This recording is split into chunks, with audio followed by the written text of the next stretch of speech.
नमस्कार दोस्तों। मैं ज्योतिषाचार्य एडी शास्त्री और आपके अपने YouTube चैनल नक्षत्र एस्ट्रो वर्ल्ड में मैं आप सभी का सादर अभिवादन करता हूं। दोस्तों, आज का ये जो ज्योतिष का कार्यक्रम है, ये जो राशिफल है, ये कन्या राशि वाले जातकों के लिए खास है और ये जो राशिफल है आपकी जन्म की राशि चंद्र राशि पर आधारित है। कन्या राशि वाले जातकों के लिए किस्मत के बंद ताले खुलने वाले हैं। आपका भाग्य चमकने वाला है। आपके जो रुके हुए काम थे, वो रुके हुए काम आपके पूरे होने वाले हैं। अब मैं ऐसा क्यों कह रहा हूं? क्या विशेष होगा कन्या राशि वाले जातकों के लिए? ग्रहों का क्या बलाबल होगा? क्या योग ऐसे विशेष बनेंगे कन्या राशि वाले जातकों के लिए? दोस्तों, हमारे 9 ग्रहों के राजा सूर्य अपना राशि परिवर्तन करेंगे। 16 अगस्त 2024 को सूर्यदेव अपना राशि परिवर्तन करेंगे और 16 अगस्त से लेकर 16 सितंबर तक ये इसी राशि में विराजमान रहेंगे। अब वैसे सूर्य हर महीने अपनी राशियां बदलते रहते हैं, लेकिन 12 महीनों में एक महीना ऐसा होता है, उस महीने सूर्य अपने घर में होते हैं, अपनी राशि में होते हैं। तो 16 अगस्त को सूर्य कर्क राशि चंद्रमा की राशि से निकल करके अपनी खुद की राशि सिंह राशि में प्रवेश करेंगे और कन्या राशि वाले जातकों के द्वादश भाव में विराजमान होंगे एक महीने तक, 16 अगस्त से लेकर 16 सितंबर तक। अब अक्सर ऐसा कहा जाता है कि छठा, 8वां और 12वां भाव, जिन्हें त्रिक भाव कहा जाता है, ये पीड़ाकारक भाव माने जाते हैं। यहां पर कोई भी ग्रह बैठ करके ये पीड़ा पहुंचाते हैं। तो फिर सूर्य द्वादश भाव में विराजमान होंगे तो क्या विशेष परिस्थितियां उत्पन्न करेंगे? दोस्तों, छठे, 8वें और 12वें भाव में कोई भी ग्रह अच्छा फल नहीं देते हैं, लेकिन यहां पर जो कंडीशन बन रही है सूर्यदेव की, क्योंकि सूर्यदेव अपनी खुद की राशि में द्वादश भाव में विराजमान होंगे और ज्योतिष शास्त्र में अक्सर कहा जाता है कि छठे, 8वें और 12वें भाव का स्वामी जब छठे, 8वें और 12वें भाव में ही विराजमान होता है, उस स्थिति में वो ग्रह विपरीत राजयोग का निर्माण करता है। तो यहां पर सूर्य 12वें के स्वामी हैं, 12वें भाव में ही विराजमान हैं और विपरीत राजयोग का निर्माण कर रहे हैं। अब छठे, 8वें और 12वें भाव के स्वामी का छठे, 8वें और 12वें भाव में बैठना ही पर्याप्त नहीं होता है विपरीत राजयोग के लिए, क्योंकि कंडीशन ऐसी बनती है कि वहां पर लग्न भाव भी पाप प्रभाव में होना चाहिए, लग्न भाव भी पीड़ित होना चाहिए। तो यहां पर लग्न भाव में केतु स्वयं विराजमान है, तो लग्न भाव पाप पीड़ित है, पाप प्रभाव में। राहु सप्तम भाव में बैठ करके अपनी सप्तम दृष्टि से लग्न भाव को प्रभावित कर रहे हैं और द्वादश भाव के स्वामी सूर्य खुद द्वादश भाव में विराजमान है। तो यह संपूर्ण विपरीत राजयोग बना। दूसरा, लग्नेश बुध द्वादश भाव में विराजमान है, सूर्य के साथ विराजमान है और लग्नेश बुध के ऊपर शनि की सप्तम दृष्टि है जो बुध को प्रभावित कर रही है। इसका भी संपूर्ण प्रभाव सूर्य पर रहेगा। तो यहां पर बुध लग्नेश और दशमेश होकर के द्वादश भाव में सूर्य के साथ बुध आदित्य योग का निर्माण कर रहे हैं। यह भी बहुत बड़ी कंडीशन है कन्या राशि वाले जातकों के लिए। दूसरा, भाग्य से शुक्र के साथ भी सूर्य द्वादश भाव में विराजमान रहेंगे। अब द्वादश भाव में शुक्र अच्छी परिस्थिति का निर्माण करते हैं। एक ही ग्रह ऐसे होते हैं शुक्र जो 12वें भाव में अच्छा फल प्रदान करते हैं। अब सूर्य तो 12वें भाव में अच्छा फल प्रदान करेंगे ही, क्योंकि वो तो विपरीत राजयोग का निर्माण भी कर रहे हैं, लेकिन शुक्र और सूर्य की युति शुक्रादित्य योग का निर्माण कर रही है। अब 12वां भाव काम शक्ति का भाव माना जाता है, 12वां भाव भोग का भाव माना जाता है, शयन सुख का प्रतिनिधित्व करता है कुंडली का 12वां भाव, और शुक्र काम शक्ति के कारक माने जाते हैं। इसीलिए 12वें भाव में शुक्र अच्छा फल प्रदान करते हैं। तो शुक्र भी 12वें भाव में विराजमान रहेंगे, सूर्य के साथ युति बनाएंगे। लग्नेश और दशमेश बुध खुद 12वें भाव में विराजमान रहेंगे, और शनिदेव जो कि लग्नेश बुध के मित्र हैं, छठे भाव में अपनी मूल त्रिकोण राशि, सबसे प्रिय राशि कुंभ राशि में विराजमान रहेंगे। तो शनि भी यहां पर छठे के स्वामी छठे में है, विपरीत राशियों का निर्माण कर रहे हैं। और अक्सर ऐसा कहा जाता है कि छठे भाव का शनि शत्रुओं के लिए काल बन करके आता है, और शनिदेव तो साक्षात काल का स्वरूप है। तो जो विशेष परिस्थितियां बन रही है कन्या राशि वाले जातकों के लिए, आने वाले समय में बहुत अच्छी परिस्थितियों का निर्माण करने वाले हैं। अब दूसरी बात, नवग्रहों के राजा सूर्य और मंगल सेनानायक, सेनापति मंगल भाग्य भाव में विराजमान है। मंगल की चतुर्थ दृष्टि द्वादश भाव पर सूर्य पर जा रही है। तो यहां पर सूर्य को, राजा को बल मिलेगा सेनापति का, और सूर्य खुद विपरीत राशियों का निर्माण कर रहे हैं, लग्नेश के साथ भी हैं, भाग्येश के साथ भी हैं। तो कन्या राशि वाले जातकों के लिए आने वाले समय में यह एक महीना तो है ही, 16 अगस्त से लेकर 16 सितंबर तक, लेकिन उनके बाद भी आने वाला जो समय होगा कन्या राशि वाले जातकों के लिए बहुत बड़ी परिस्थिति का निर्माण आपके लिए होने वाला है। दोस्तों, सूर्य कौन है? सूर्य हमारे प्राणों के स्रोत हैं, सूर्य जीवन देता है, और सूर्य में एक अलग प्रकार का प्रकाश होता है, अलग प्रकार की ऊर्जा होती है। सूर्य अपने प्रकाश से पूरे ब्रह्मांड को प्रकाशित करते हैं, क्योंकि हमारे प्राणों के स्रोत हैं, सूर्य जीवनदाता है।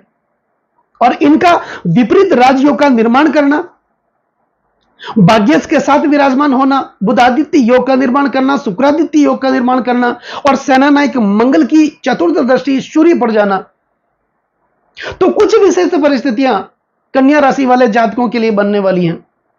आपके रुके हुए काम पूरे होंगे, अधूरे पड़े काम आपके पूरे होंगे। आपके सपने, आपकी इच्छाएं जो लगातार दबी हुई थी, कई वर्षों से दबी हुई थी, वो सपने, वो इच्छाएं आपकी पूरी होगी। आपको मान सम्मान, पद और प्रतिष्ठा की प्राप्ति मिलेगी। शासन प्रशासन से आपको फायदा होगा, क्योंकि सूर्य शासन प्रशासन के कारक ही माने जाते हैं। मान सम्मान, प्रतिष्ठा, उच्च पद के कारक सूर्य माने जाते हैं। तो कुल मिलाकर के आपकी पदोन्नति जो कहीं ना कहीं आपकी रुकी हुई थी, वो पदोन्नति फिर से बहाल होगी। कोई ना कोई नया प्रमोशन आपको मिलने वाला है, या फिर जहां पर आप कोई कार्य करते हैं वहां पर कोई ना कोई बड़ी जिम्मेदारी आपको मिलने वाली है। दूसरी बात, अगर आप नौकरी करते हैं और कोई ना कोई प्रोजेक्ट आपको मिलने वाला था, वो प्रोजेक्ट किसी और को मिल गया, लेकिन अब परिस्थितियां ऐसी बनेगी कि कोई ना कोई बड़ा प्रोजेक्ट आपका इंतजार कर रहा है। और अगर आप व्यापारी हैं, व्यापार जगत से जुड़े हुए हैं, तो कोई ना कोई बड़ी डील आपके साथ होने वाली है। भागीदार का साथ मिलेगा, पार्टनर का साथ मिलेगा, आपकी पारिवारिक स्थिति अच्छी होगी, आपके चरित्र का निर्माण होगा, आपकी भाषा के अंदर एक अलग प्रकार का मिठास देखने को मिलेगा। आप अपनी भाषा से हर किसी को प्रभावित कर पाएंगे। दूसरी बात, आप जहां भी अपने धन का निवेश करेंगे, पैसा लगाएंगे, उस निवेश का अच्छा रिटर्न देखने को मिलेगा। इससे पहले तो यह हो रहा था कि जहां पर आप पैसे लगा रहे थे, चाहे बच्चों के एजुकेशन में लगा रहे थे, व्यापार में लगा रहे थे, मकान बनाने में लगा रहे थे, रियल एस्टेट में लगा रहे थे, शेयर मार्केट में लगा रहे थे, जो भी फैसला आप ले रहे थे वो फैसला आपके विरोधी जा रहा था। लेकिन 16 अगस्त के बाद जैसे ही सूर्यदेव अपना राशि परिवर्तन करेंगे, सूर्य नारायण अपना राशि परिवर्तन करेंगे, आपके द्वादश भाव में विपरीत राजयोग का निर्माण करेंगे, उस स्थिति में आपके निवेश का अच्छा रिटर्न देखने को मिलेगा। 12वां भाव अंतरराष्ट्रीय बाजार का भाव माना जाता है, अंतरराष्ट्रीय व्यापार का भाव माना जाता है। तो यहां पर इंपोर्ट एक्सपोर्ट के कारोबार भी आपके लिए बढ़ेंगे, विदेशी आवक होगी, विदेशों से इनकम की प्राप्ति होगी। और अगर आप स्वयं या फिर आप अपने बच्चे को उच्च शिक्षा के लिए विदेश भेजना चाहते हैं, तो यह समय जो रहेगा आपके लिए 16 अगस्त से लेकर 16 सितंबर तक का समय आपके लिए बहुत अच्छी परिस्थिति का निर्माण करने वाला होगा। इंपोर्ट एक्सपोर्ट का काम भी होगा, उच्च शिक्षा के लिए आपको बाहर जाना पड़ेगा। और 12वां भाव ही ऐसा भाव है जो विदेश प्रवास का भाव माना जाता है, क्योंकि 12वें भाव को कहा जाता है कि नदी से, समुद्र से उस पार का भाव। तो हमारे लिए समुद्र का उस पार मतलब विदेश हुआ। और सूर्य ही जातक को विदेशों में उच्च पद की प्राप्ति देते हैं, मान सम्मान और प्रतिष्ठा देते हैं, अच्छी इनकम जो देते हैं वो सूर्य देते हैं। तो सूर्य का बलवान होना बहुत जरूरी है। अकेले सूर्य के बलवान होने पर जन्म कुंडली के भी कितने भी दोष होते हैं वो स्वतः ही नष्ट हो जाते हैं। यहां पर लग्न भी बलवान है। लग्नेश खुद सूर्य के साथ में विराजमान है। बुध सूर्य के साथ बुधादित्य योग का निर्माण कर रहे हैं। तो 12वें भाव से संबंधित फल की प्राप्ति आपको मिलेगी।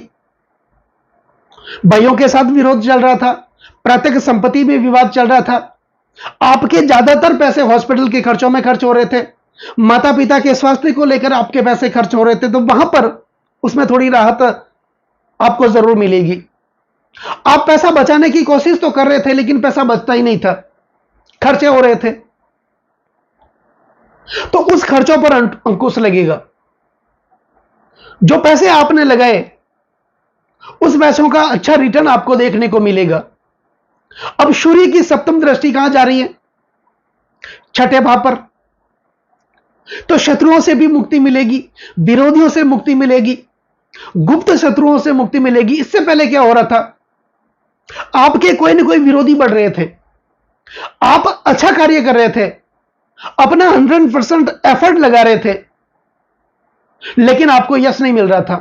कोई ना कोई व्यक्ति आपकी आलोचना कर रहा था, आपकी तरक्की से जल रहा था। आपके परिवार में, आपके कुटुंब में, पति पत्नी में मतभेद उत्पन्न करवा रहा था। आप लोगों को समझाना कुछ और चाह रहे थे, लोग समझना कुछ और चाह रहे थे। आप भले ही आप अच्छे थे, आपका कोई दोष नहीं था, फिर भी लोग आपको गलत समझ रहे थे। यही आपके साथ हो रहा था। कर्ज के बोझ तले आप दबे हुए थे, कर्जा उतरने का नाम ही नहीं ले रहा था। 5 रुपए का कर्ज आप कैसे भी करके उतारने की कोशिश कर रहे थे, 10 रुपए का कर्ज आपके लिए वापस बना ही हुआ था। तो इस प्रकार की समस्याएं आपके लिए बनी हुई थी, कन्या राशि वाले जातकों के लिए। लेकिन जैसे ही सूर्यदेव, सूर्य नारायण 12 महीनों में एक बार जब अपनी राशि में होते हैं, स्वग्रही होते हैं, तो अच्छी परिस्थिति का निर्माण करते हैं। तो कन्या राशि वाले जातकों के लिए द्वादश भाव में विपरीत राजयोग का निर्माण कर रहे हैं, तो अच्छी स्थिति का निर्माण कर रहे हैं। यहां पर लग्नेश बुध और दशमेश सूर्य के साथ भी हैं। तो आपके कार्य क्षेत्र में आपको कर्म का भी साथ मिलेगा। पिता के साथ आपके संबंध अच्छे होंगे, मधुर होंगे। पिता के साथ आर्थिक रूप से आप आगे बढ़ेंगे, व्यापार में आप आगे बढ़ेंगे। और यदि भाइयों का, पिता का आप साथ लेकर के आगे बढ़े तो निश्चित तौर पर आप समझ सकते हैं आपके जीवन का निर्माण होगा और निरंतर आपको उच्च पद, मान सम्मान और प्रतिष्ठा की प्राप्ति होगी। तो कन्या राशि वाले जातकों के लिए आने वाला एक महीना 16 अगस्त से लेकर 16 सितंबर तक का महीना तो अच्छा रहेगा ही, लेकिन उसके बाद भी आने वाला समय आपके लिए बहुत अच्छी स्थितियों का निर्माण, परिस्थितियों का निर्माण करने वाला होगा। तो अब बात होगी कुछ विशेष उपाय की। विशेष उपाय में आपको क्या करना है? नियमित प्रतिदिन जब सूर्य अपनी लालिमा लिए हुए होते हैं उस समय सुबह जल्दी सूर्य भगवान को जल चढ़ाएं। जल में लाल चंदन मिलाकर के आप सूर्य भगवान को जल चढ़ाएं, क्योंकि सूर्य भगवान को लाल रंग बहुत ज्यादा पसंद है। और जल चढ़ाते समय ओम गृणी सूर्याय नमः इस मंत्र का आप नियमित उच्चारण करते रहें। सूर्य से संबंधित वस्तुएं गुड़, गेहूं और तांबे का दान करें। रविवार के दिन लाल रंग की मिठाई पक्षियों के लिए आप खुले में छोड़ दें। सूर्य आदित्य हृदय स्तोत्र का आप पाठ करें, विष्णु सहस्त्र का आप पाठ करें।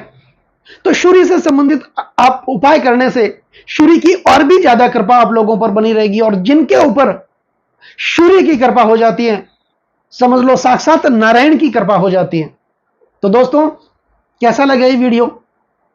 अगर ये वीडियो आपको अच्छा लगा हो, मेरा समझाना आपको सार्थक लगा हो, मेरे समझाने का तरीका अगर आपको सार्थक लगा हो, तो इस वीडियो को आप आगे से आगे शेयर जरूर करें।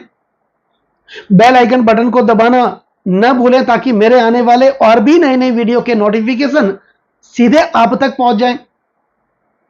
कमेंट जरूर करें, लाइक जरूर करें, क्योंकि आपका एक लाइक और एक कमेंट्स मेरे अंदर बहुत ज्यादा आत्मविश्वास भर देता है। और कमेंट में ओम नमः शिवाय, ओम सूर्याय नमः जरूर लिखें। नमस्कार दोस्तों।